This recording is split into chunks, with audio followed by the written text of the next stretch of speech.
All right, welcome to the MadLab MMA. We got UFC 304 in Manchester. Start time 3 a.m. in Manchester. How horrible is that? And people think, I didn't even really think about that, but think about if that was us. And we had, they don't come over by us often. And we were like, we got to go. 3 a.m., bro. So figure, they're getting there. They're waking up. They might not even, do you even go to bed at that point? Yeah, I don't know. But you would think at least, they would, meet you in the middle. Maybe like start midnight, at 9 a.m. Or midnight. No, but midnight, then it goes till 8 in the morning. But, maybe start over there, 9 a.m. and here. No, actually, then the time here. Yeah, I don't know. I mean, it's all geared for. Wait a minute. No, if it starts at what time for us? If it's 9 a.m. there, it starts at what? Prelims 3 p.m. here? 3 p.m. here. So if they did it at midnight there, it would start at 12 for us. Yeah, but then midnight, then the main card goes on at 6 a.m. Start at midnight? I'm saying start in the morning and then make us a little later. Start at 6 a.m. maybe? Start us. Yeah, I don't know why they did that. Actually, we're Pacific, though. We're not thinking because on the East Coast, starts at 6. I don't know. Yeah, for Pacific, it would be, I don't know. I think whatever. These poor fighters, though, they're pissed. They're not happy. You know what? All of them, though, kind of evens out the playing field because the guys that are training overseas, they got to flip their circadian rhythm. They're not going to, they still got to get up and get themselves and get their adrenaline going. The guys in the U.S. are still on our time, so they're fine. Yeah, I wonder how you do that as a coach. I know Leon hired a sleep coach. Yeah, but I'm saying, I wonder how you do that as a coach because you got to get over the pond at a decent amount of time because you got to expel the water from the altitude. So you still got to get over there. But how do you do that? As a coach, what do you do? Do you tell your fighter you're going to stay on the State's time? We ain't flipping our maybe it's tough. Yeah, it's tough. It's tough. All right, so last week's card sucked. Well, let me tell you something. I'm gonna get in front of this before we even start. It was by far a bloodbath, the worst card we've had in a year. It was a rough card. I mean, it was bad, and it wasn't bad from a pick perspective. I mean, we picked fights right. It was just the wagers. We had the Kelleher fight to get out of round one. Yeah, just get out of round one. Doesn't get out of round one. Yeah. You know what I mean? We hit, Algio obviously was one of my favorite picks. I had him tied to parlays. It was also Mackenzie's lock of the week. Nice eye socket. Got exploded. And it looked like his orbital exploded. But it was just one of those cards where, I even said in the live stream, I said, guys, this is, and the podcast, I said, this is a card, honestly, if you guys just wanted to sit back, I'm going to play. This is what I'm going to play. And I thought I played lighter than I did. Because the bet pack didn't really look that beefy because I was revolving everything around 5 fights. But then when we took the play, I was like, holy shit! When you lose them all. Yeah, I was like, dude. I looked at my account. I was like, dude, I can't believe it. It happens. We move on. I tell you, Janjaroba, man, she's lining. Well, that was up. one of our good ones. Yeah. Yeah, she's lining herself up for a title shot. That was one of I our hit good on ones. DK. I had a nice contest. Yeah, thanks to Verna. Wait, did I think somebody in our Discord hit in DK. I forgot who it was. Yeah, I don't know. I forgot who it was, and it was, but yeah, it was one of those cards, man. It was one of those cards where there was only 4 fights that I really saw that had bettable action on it, and I took my shot and I said, we're either gonna win or we're gonna get fucking smoked. Yep. And we got smoked. Yep. All right, now we put that behind us. We own it, and we move on. We're gonna start at the top. Yeah. Let's go, Leon and Belal, part 2. We all know what happened in the first one. We had the eye poke after Leon was teeing off on Belal that whole first round. I mean, he didn't know what to do, Belal. And then round 2, Leon catches him with a bad eye poke. He was crying, crying. Oh, he thought he was blind. So this is part 2. Belal's on a 10-fight winning streak. Leon's on a 14-fight winning streak. And Belal's just hasn't gotten his shot until now. He's not a marketable guy. Nobody likes the guy. I actually don't hate him. MadLab can't stand him. This is one of those fights for me. If he loses, I'm just going to bury my head. Yeah. I mean, if he wins, I'll bury my head. The UFC definitely doesn't want this guy holding the belt. I mean, look, they didn't want Strickland holding the belt either. Maybe that's why he didn't get the DDP, fight again right after that. Yeah. But you look at Belal. I mean, look, he Gilbert Burns. I know he beat Brady. That was a good win. That was a good win, yeah. Luke, but who knows which Luke showed up to that one. Stephen Wonderboy Thompson. I mean, good win. He fights good opponents and he wins with their wrestling. Leon, man, Colby, Usman twice. Nick Diaz, whatever. I don't care about Nick Diaz, but I mean, Leon is probably one of the. His fight's canceled, by the way. Yeah, I saw that. I expected that, but Leon's like one of the most crisp strikers, maybe the best striker. He's so good, bro. He's so good. Bring up your point. Yeah, and what I was telling Lab yesterday, man, like, if you watch the tape, just look at his frame and you look at his waist. Dude, his waist is like this. And his kicks, you don't see them coming because he doesn't have to torque that much. It's just like comes quick. I don't know, but you don't even see him coming. Yeah, that's a great point. I didn't even say, like, he brought that up. That's why I even said today, I was like, make sure you bring that up in the pod. I didn't want to bring it up because it wasn't my call. And he's got really good takedown defense. And his wrestling got a lot better. Wrestling got a lot better. I think he's like 74 or 75% or 70% takedown defense. Do I think Belal could give him trouble? Maybe. I mean, I know Bilal's been in camp with Khabib, and that's all they're doing is training for wrestling. He knows he's got no chance on the feet with Leon. There's no way. Leon's too fast, too crisp. So he's gonna be shooting, early and often. I expect Leon to stuff the takedowns, do enough to get away. I'm sure he'll get a couple takedowns, but I can't see Leon losing this fight. I don't want to see Leon losing this fight, and I think Leon's gonna knock him out. I think third round, early fourth round, a little kick to the head, something like that. Leon Edwards by knockout retains the title. The only thing that concerns me with this fight is the time, 3 a.m. It's really the only thing that concerns me about the fight. But, when you look at Edwards and you look at where he's come from, bro. They'll go off at about 7 a.m., 8 a.m. Yeah, because that's the last fight of the night. Yeah, but then you got to remember they're not getting to the event. They're going to be sleeping a little bit. They got to get up. They got to get their body going. They got to get their sweat They'll going. Get up around 5, head over there. Earlier than that. You think so? Yeah. But I'm saying it's going to be odd for him too, for Belal too. It's not just Leon. It's going to be odd all the way around. But when you look at Leon Edwards, bro, like we said this so long ago, bro. Before he was champion, before he fought Usman, remember we used to say how good he was. The most underrated guy. We used to say all the time how underrated on this show. Like a couple years ago, we used to say this dude is so underrated. No one wanted to fight him, and then they kept lining up fights, and shit just kept going sideways with cancellation. Yeah, and as I watched the film this week, like I jumped on this early. I started actually Sunday.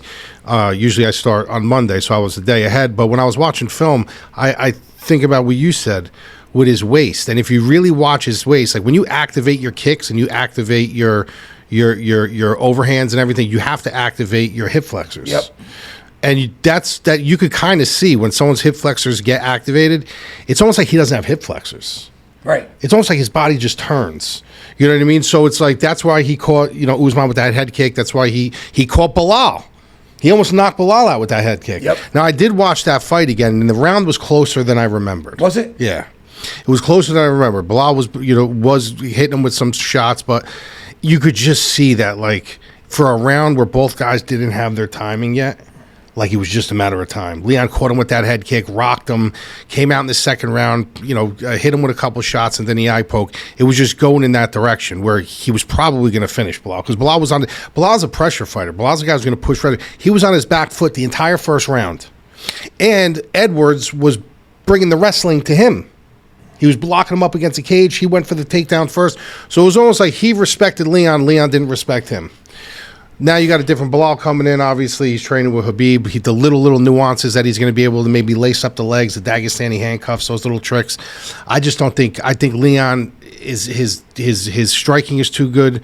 His speed is too good. His wrestling got too good. His takedown defense. I think he's going to fuck him up, dude. I hope so. It just worries me because Belal has gotten a lot better since that first fight. That was a while ago. Yeah. The conditioning could be an issue too.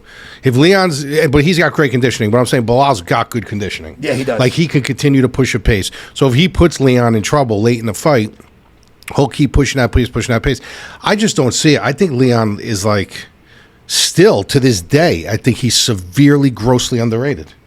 Yeah, I think people still think about that first Usman fight out. He was getting, he lost every. But that's when he changed. Yeah, that's when he changed. After that fight, he was a different guy.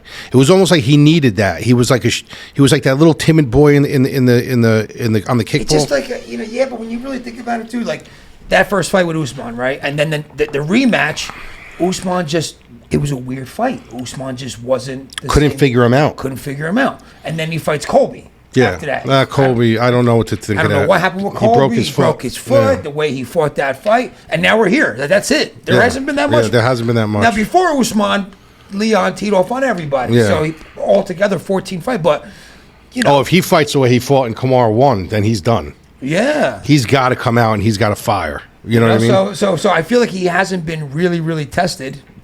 He's only defended the belt twice, Usman and Colby. I shouldn't say it's going to be a walkover, but I would say if I had to put a percentage on this, like a winning percentage, I would go near 70% Edwards wins this fight. Like 6.5 out of 10 times Leon Edwards wins this fight. Might be closer than people think.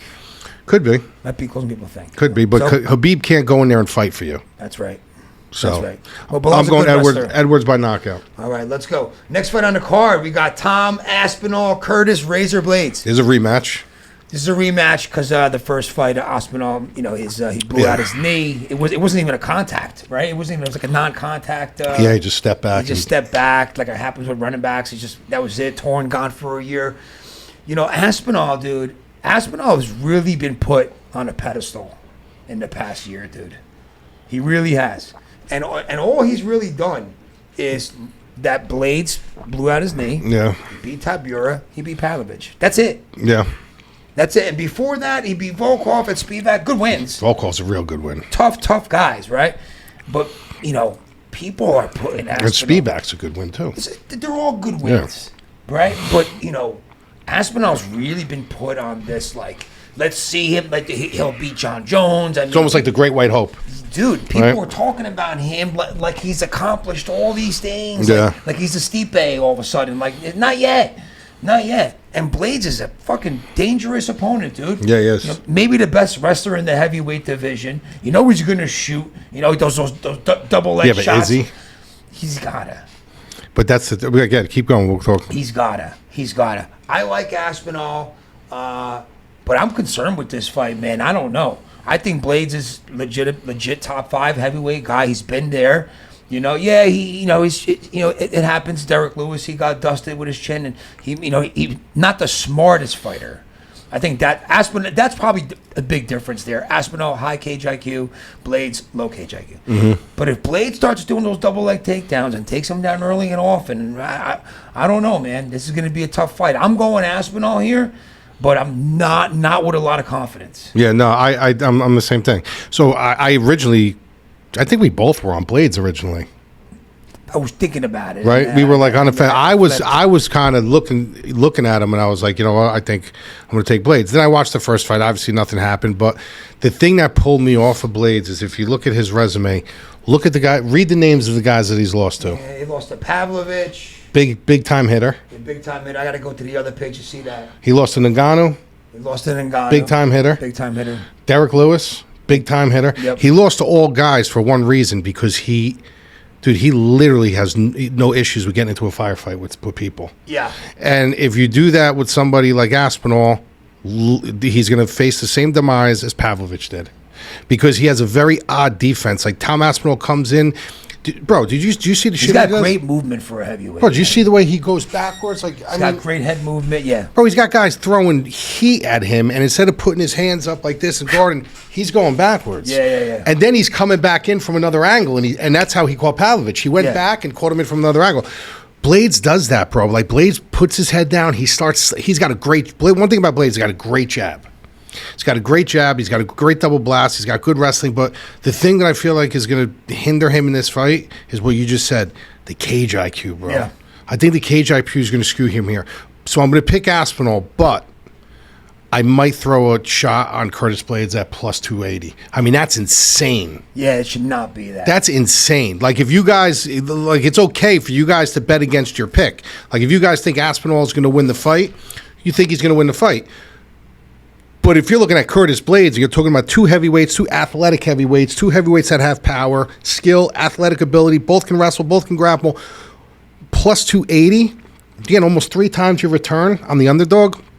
This is the spot where I will pick Aspinall to win, but plus 280, I'm telling you right now, don't be surprised if you don't see a little small plug on my bet pack with him. Yeah. You know? Heavyweights That's a ludicrous line, dude. Heavyweights looking for somebody to just dominate. That's a who else do you ludicrous got out line. there? You got Gon, you got Jonathan Almeida. Well, Gon turned the fight down, apparently. Gon turned the fight down. Yeah. He was doing some movie acting or something like that. So, I don't know. The heavyweight division's a little weird right now, and I feel like Aspinall's put on this big pedestal, but I mean, I don't view him as elite. Like, if Blaydes got on top of him... I could see it easily. Let me see. And like ground and pounded him, or let's see what the odds on like him by knockout is. Who, Blaydes by knockout? Yeah. Where? Go ahead. What's Blaydes by knockout? Blaydes. Or just Blaydes inside the distance. Nah, Blaydes by knockout. He's not going to submit him. The distance plus 400. A heavyweight fight, dude. That's crazy. With two guys that are explosive, fast, athletic. Blaydes by KO plus 450. So you just take inside the distance at that point. Yeah, plus you 400. never know. You just take.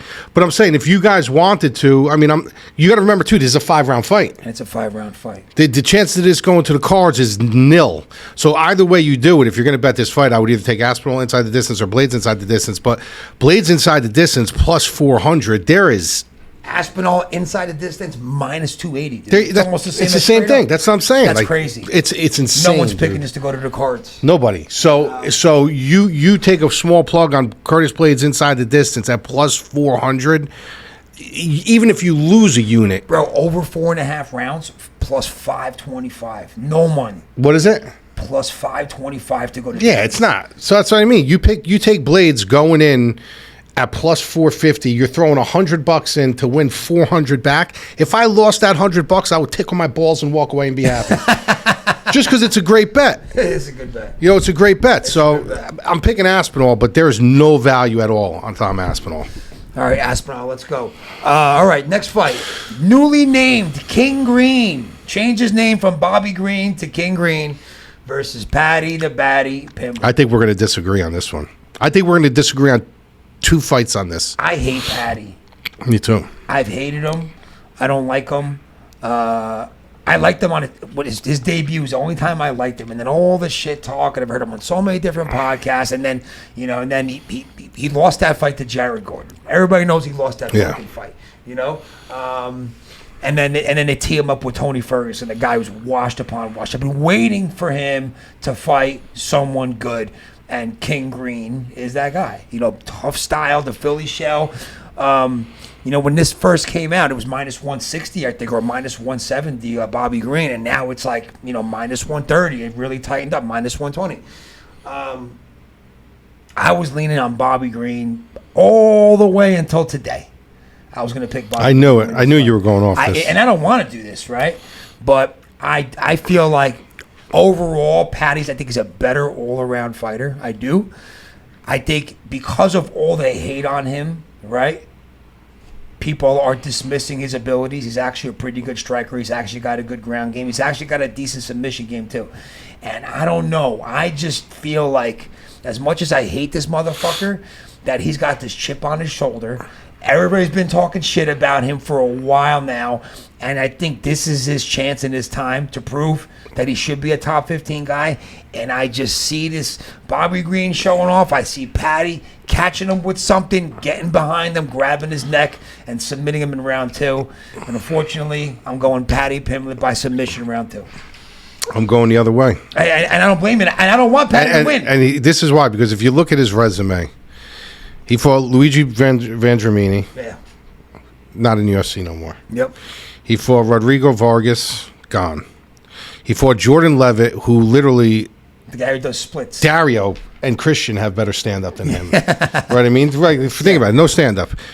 He fought Jared Gordon. Which he lost. And he fought an old man, Tony Ferguson, that he couldn't get out of there. Yep. Okay, so it's like, who did he really fight? Not from a grappling perspective, but that he can, like... He had to deal with on the feet. Horrible resume. I think this is a really bad decision by the UFC, bringing this kid in his home on his pond, and because you got to remember, like, say he beats Bobby Green, and it goes on his resume. That's not gonna, like, people aren't gonna be like, oh, bro, he beat Bobby Green. Like, that's not a huge bolster in his resume, dude. Because people don't respect Bobby Green enough. The hardcores do, but the casuals they look up. They're like Bobby Green. Okay, yeah, Bobby Green. But it's not like something that's gonna like. Oh my God, bro, he beat Bobby Green. So this is a high risk, medium reward fight. The last 2 years, though, I feel like Bobby Green's gotten a lot of respect. No, he has. But I'm saying, by the hardcores. Yeah, but yeah. People who are just casuals don't know him. People who are just tuning into this fight. him. Yeah, they're like Bobby Green. They look at his age. We know him. But he's a good fighter. He's a very good fighter. But style. That's what makes him good, and that's what makes him tricky. So when you look at this fight, it's a very high risk, medium reward for Pimblett. And I don't think he's going to be able to figure Bobby Green out. I don't think he's going to be able to figure him out. 3-round fight. I think he's going to stay on his horse. I think he's going to backpedal. I think he's going to pick and prod at him. His defensive wrestling is good enough to keep him upright. Pimblett's striking is not good. He's reckless. You don't think his striking is? I think he's got good striking. I don't think his striking is good at all, dude. At all. At all, bro. Jordan Levitt tagged him a couple times on the feet. He did. You know what I mean? Like yeah, Bobby, he got in trouble in the beginning of that fight. Yeah, Bobby Green's going to style on him on the feet. So, but if Pimblett gets it to the ground, listen, the kid does got very good opportunistic grappling.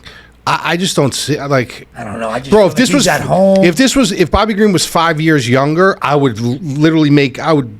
beg McKenzie to make him the lock of the week. Yeah. If he was 5 years younger fighting Pimblett now, but he's not. But still, I got to go Bobby Green, dude. I think this is a bad matchup for him. Decision. Yeah, Bobby Green's not finishing anybody. That's how he's going to win this fight if he does. Who, Bobby Green? Yeah, decision. Yeah. The only thing I'm afraid of with him is that he's going to do the fucking showboat. Yeah, like it's a really close round. Like a minute left, and he's talking to him. And we're like, bro, you got to land like a couple more shots. Hands down, leaving his chin out there. Yeah. So, but I'm gonna go Bobby Green. I'll go Bobby Green by.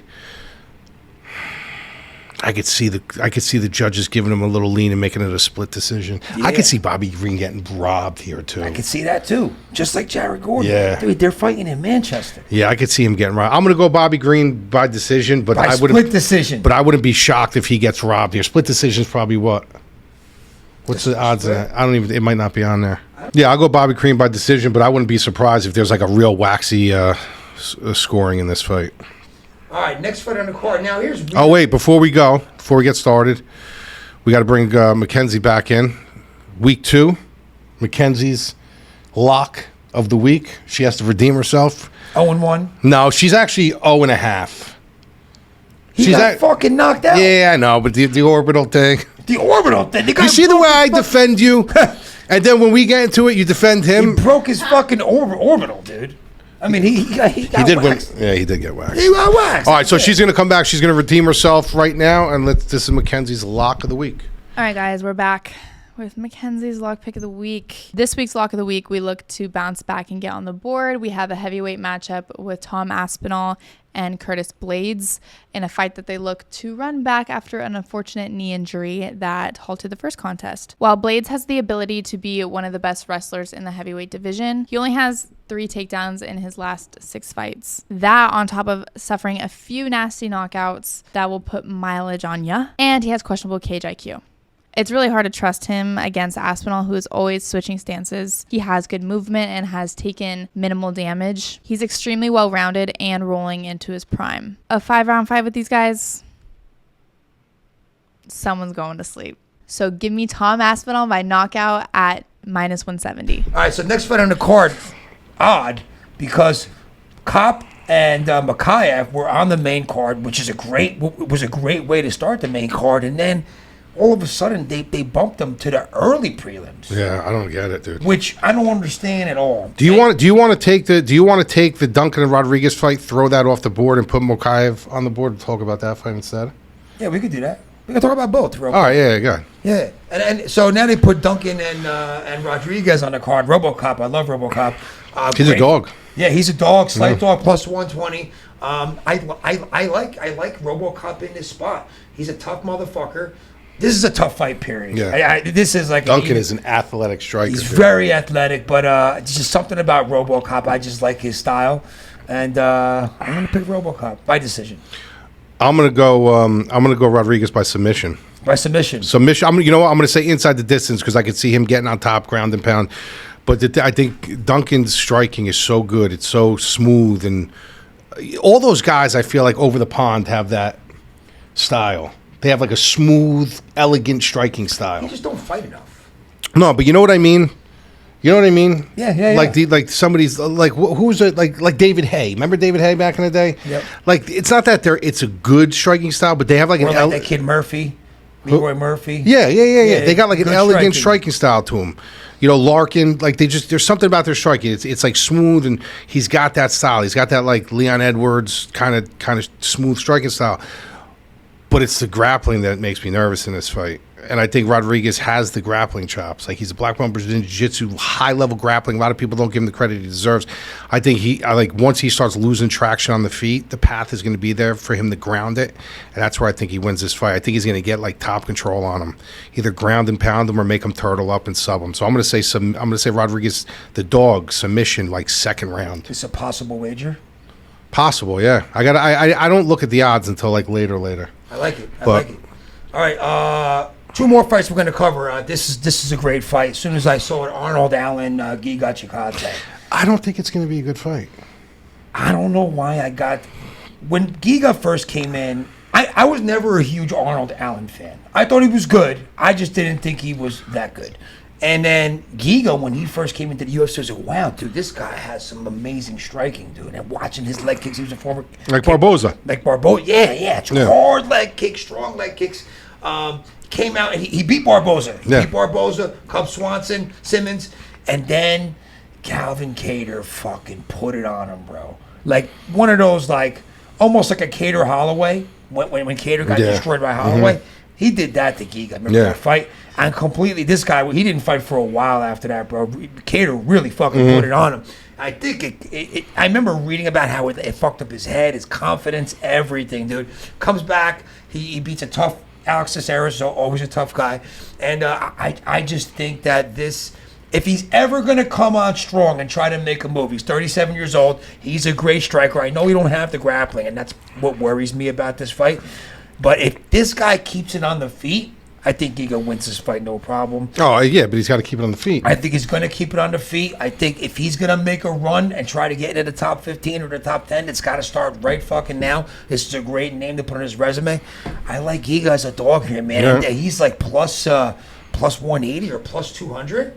He's got to win by knockout if he wins. Is plus 195 right now. Yeah, I like it. I'm going with the dog. I think the line is where it's supposed to be. You do? Yeah, because I think what's the death of him is going to be his cardio. His cardio is horrible, dude. If this was a 5-round fight, this fight can be lined whatever Vegas wants to line it. You know, because Allen is durable. He's got great cardio. He needs this win too. And he needs to win too. Yeah, he needs to win too. But I don't know, dude. I think that Giga's going to win round 1, and I think Allen's going to abuse him in round 2 and 3, like abuse him, like take him down, just ground him. His takedown defense is horrible, Giga's, dude. You know, Giga's takedown defense is not good. You know what I mean? So I think Allen's going to taste his power, taste his kicks, and say, look, I had enough of this shit. And he's just going to ground him, bro, and just get top heavy on him and fucking abuse him on the ground. I don't know, man. That's what I think. I mean, I don't know. It's not a fight I'm going to bet. Like Allen's not value at like 2-1 odds. I think that I just feel like Giga, because of what happened with Kattar, like he was on everybody's radar. Look who he's fought though. Alex Caceres, no threat with wrestling. Calvin Kattar lost, but no threat with wrestling. Barboza, no threat with wrestling. Cub Swanson, no threat with wrestling. Yeah. Jamie Omar Morales, like he's never really fought anyone who's just going to threaten him with takedowns. Yeah. So he could just stay on the feet and go. You know, like I don't know. Like I said, I think first round is going to be the most dangerous part. But if Allen gets out of the first round, I think he's going to abuse him. I don't know. Let's see it. I mean, Allen, look, he beat Sadiq Youssef, striker, Hooker, striker, Kattar, striker. He won those fights. Who? Allen. Allen, yeah. Oh, yeah. And then he got... Well, he doesn't use his wrestling as much as he needs to. That's what I'm saying. Is he gonna? Against someone like Giga, I think he has no choice. If he's let me tell you something. If he stands for 15 minutes with Giga, he's either going to get knocked out or he deserves to lose. Yeah. So I don't think he's going to. I think like he could just feel leg kicks, bro. He's got to be. Listen, like you said, he's 2-fight losing streak. He's got to play safe, dude. He's just got to get a win. We'll see. So All right, and then last fight on the card, I didn't pull it up, is the Kopp and Mikhaev fight. Line came out early on. It was really, really close. MadLab was stunned. He was like, I can't believe Mikhaev's only minus 120 or minus 130. And I don't know why either. I mean, Mikhaev's undefeated. Kopp came in highly touted, lost that first fight, and then he's been pretty good. But I didn't know some of the things that you were telling me before. How he hasn't been making weight and all this erratic stuff. He pulled out of 2 fights. Pulled out of 2 fights, that I know. And then there were other fights that weren't his fault. And then there was some kind of thing that happened with these 2 guys out in the street. They got into a couple months ago, and he's claiming he didn't do that. I don't know. So, I know Mikhaev's always dialed in. I don't know how you don't pick Mikhaev in this spot. I think the line is where it is because he's been very underwhelming. Like Mikhaev. Yeah. He's been put in bad spots. Any normal man would have tapped out to that knee bar. Like, there were spots he could have lost, and there are spots that he takes off of rounds. He really does. He takes off time in rounds. But the kid's 23 years old, bro. He's so talented. He's got such a hard pressure wrestling game. His striking scares me. He doesn't have very good striking. Manel Kape is a laser with his striking. But when you remember Manel Kape, he came in from Ryzen. He was highly touted. The first fight they gave him was Pantoja. Yeah. That's how highly they thought about him. Yeah. Then they came back. He lost that fight. Came back. They gave him Nicolau, another tough fight. Yeah. And it was like, this ain't the sign. What a tough way to start your UFC career. That's what they thought about him. They thought he was that good. And then when he came into the UFC, then after those 2 fights, we were like, dude, what happened to this guy? It was almost like the Queen of Violence. Remember when she came in, Ariana Lipsky, and she was like, all of a sudden we're like, what the fuck happened to her? And now she's coming on. Same thing with Kape. Now Kape's coming out, but now he can't get into the cage. He's missing weight. This is a tough weight cut for him. He's 30 years old now, so he's on the cusp of prime and kind of at that size and speed that prime starts going after 30. I don't know how you don't pick Mikhaev here. I thought, like, Mikhaev, I'll be honest with you guys, that was the first one I put in the bet pack was Mikhaev minus 135. I jumped all over that as soon as I saw it. You know what I mean? I don't know what it is now. What is it now? I mean, like 140. It had to go up a little bit. Minus 142. Okay, so it went up a little bit. And it's going to get, and I think he opened as a dog, dude. Did he really? Yeah, let's check. So he opened at plus 120. Yeah, see, I didn't see that. I didn't see him open up plus 120.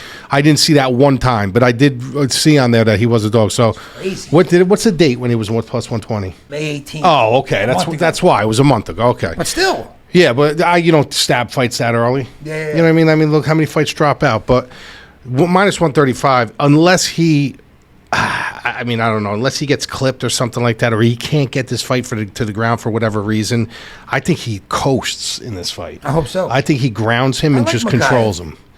I'm going to say Mikhaev by submission. I think he's going to sub him. I like it. Mikhaev by submission. All right. Big card Saturday. The prelims were great too. This is a great card overseas. Are you here? I'm gonna be I'm gonna be watching it, but I have this thing I'm going to, like, with that Ascend Brotherhood on Saturday. Oh, all right. And we're going to this beach club. We're gonna watch it there. They're bringing out a TV for us. So I'll be watching it, but just not with you. Not with you this Saturday. Wait a minute.